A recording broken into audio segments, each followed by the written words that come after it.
IVF treatments పై 20,000 discount. Doctor consultation మరియు ultrasound scan ను ఉచితంగా అందిస్తున్నారు. 49 అంటే సంతానం, 49 అంటే సంతోషం. నిన్నటి ప్రజాగలం అమలాపురం సభలో చంద్రబాబు నాయుడు గారు సీఎం జగన్మోహన్ రెడ్డిపై కొన్ని వ్యాఖ్యలు చేశారు. ఆయన ఏం చెప్పారంటే జగన్మోహన్ రెడ్డి ఆయన మొదటగా టిఫిన్ చేసేది ఇసుక, మధ్యాహ్నం భోజనం మద్యము, రాత్రి అయితే తినేది గనులు అని చెప్పడం జరిగింది. ఎట్లా చూస్తారు సార్? దీన్ని చూసేదే ఉంది. ఆయన చంద్రబాబు నాయుడు గారు తన మతిస్థిమితం తప్పి పిచ్చి ఆరోపణ చేస్తున్నారు. ఇది జనరల్ ఆరోపణలే తప్ప దీనికి ఏం ఆధారం పాడు ఏమైనా ఉంటే ఆయన చెప్పొచ్చు. రొటీన్గా ఆయన మీద గతంలో ఆరోపణలు వచ్చినాయి కాబట్టి అవన్నీ ఎదుటి మీద రుద్దుతున్నాయి. మద్యం ఇష్యూ ఉందనుకోండి, ఉదాహరణకి మద్యం ఇష్యూలో అసలు మొత్తం గవర్నమెంట్ షాపులు కదా నడుపుతూ ఉంది. ఇంక దాంట్లో మద్యం తినేదేంటి, తాగేదేంటి, అవి కొంచెం చెప్పడానికి ఇదిగా ఉంది. నిజానికి చంద్రబాబు గారు 1999లో ముఖ్యమంత్రిగా ఉన్నప్పుడు మద్యం స్కామ్కు పాల్పడ్డాడని పాల్వాయి గోవర్ధన్ రెడ్డి గారు, ఇప్పుడు లేరు వారు, ఆయన చనిపోయారు.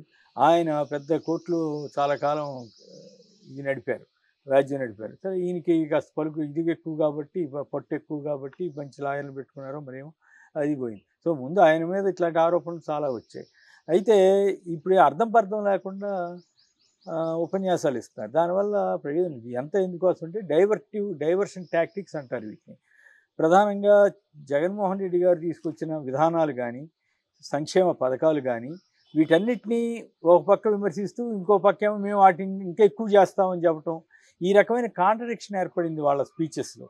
దాంతో ఒక్కొక్కసారి అదేం అర్థం కాక వాళ్ళకి జగన్ గారిని వ్యక్తిగతంగా దూషిస్తున్నారు. సో అందులో భాగంగా చూడాలి తప్ప డైవర్షన్ పాలిటిక్స్ అండ్ ఈ జగన్ గారిని ఎట్లా ఎదుర్కోవాలో అర్థం కాక ఇట్లాంటి వ్యాఖ్యలు చేస్తున్నారు. Okay, Jaganmohan Reddy expiry CM అని చెప్పేసి ఆయన చెప్తున్నారు. ఎట్లా చూస్తారు? మీకు చూసేదే ఉంటుంది. దీంట్లో ఆయన సీఎంగా ఓడిపోతే ఎక్స్పైరీ సీఎం అని ఒప్పుకుంటున్నాడా?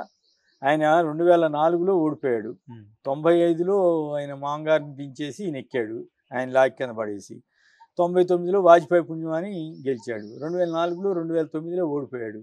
అంటే అప్పుడు ఎక్స్పైరీ సీఎం అయిపోయినట్టని ఒప్పుకున్నాడా?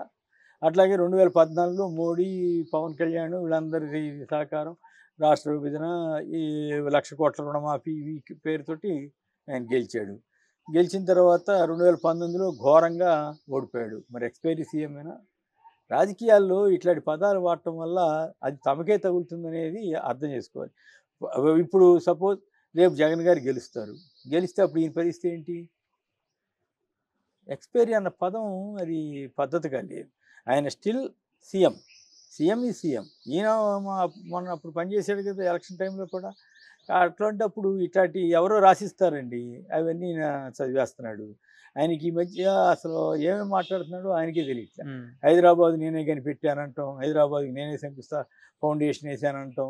అట్లాగే అప్పుడు అమరావతిలో ఎండ తగ్గించాలని ఆదేశాలు ఇచ్చానని చెప్పటం, ఇంకా అనేకం వాలంటీర్లను బండబూతులు తిడతాం, మళ్ళీ వాలంటీర్లే నేను కొనసాగిస్తానని చెప్పటం, ఇలా ఒకదానికి పొంతం లేకుండా చాలా మాట్లాడుతున్నారు. వాటిలో ఇది ఒకటి.